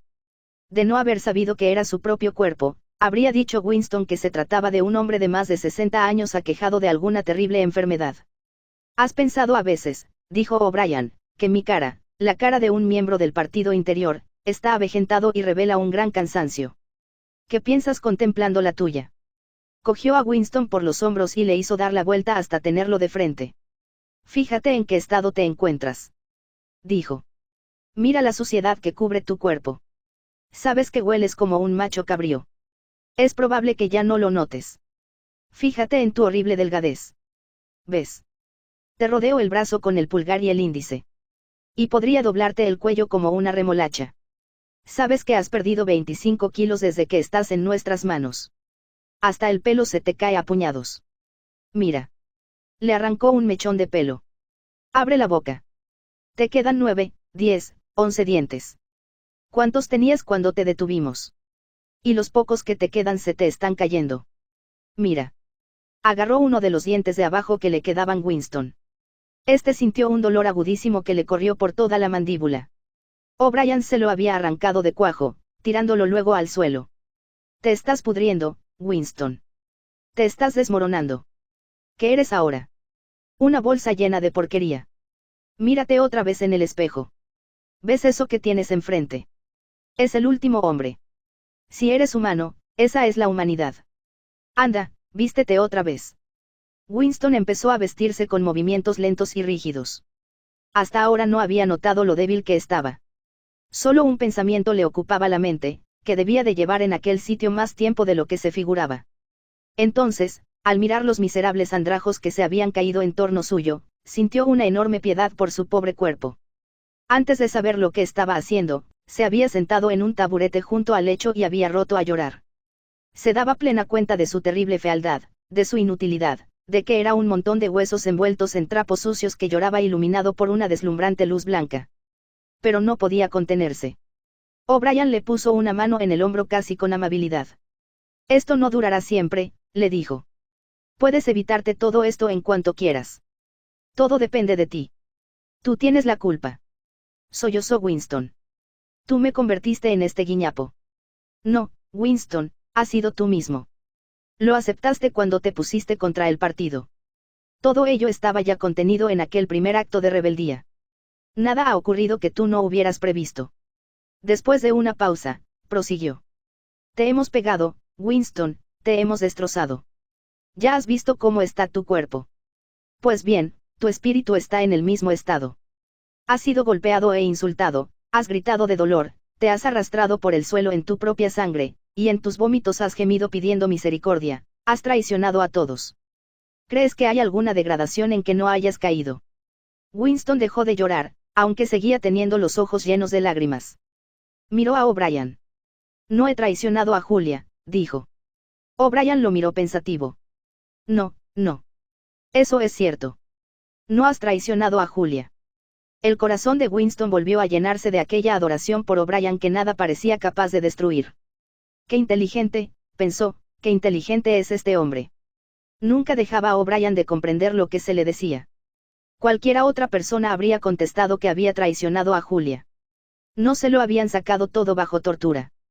Les había contado absolutamente todo lo que sabía de ella, su carácter, sus costumbres, su vida pasada, había confesado, dando los más pequeños detalles, todo lo que había ocurrido entre ellos, todo lo que él había dicho a ella y ella a él, sus comidas, alimentos comprados en el mercado negro, sus relaciones sexuales, sus vagas conspiraciones contra el partido, y, sin embargo, en el sentido que él le daba a la palabra traicionar, no la había traicionado. Es decir, no había dejado de amarla. Sus sentimientos hacia ella seguían siendo los mismos. O'Brien había entendido lo que él quería decir sin necesidad de explicárselo. Dime, murmuró Winston, ¿cuándo me matarán? A lo mejor, tardan aún mucho tiempo, respondió O'Brien. Eres un caso difícil. Pero no pierdas la esperanza. Todos se curan antes o después. Al final, te mataremos. Audiolibros Caster, te da las gracias por llegar al final de esta tercera parte, esperando haya sido de tu agrado. No olvides suscribirte al canal, y dar me gusta.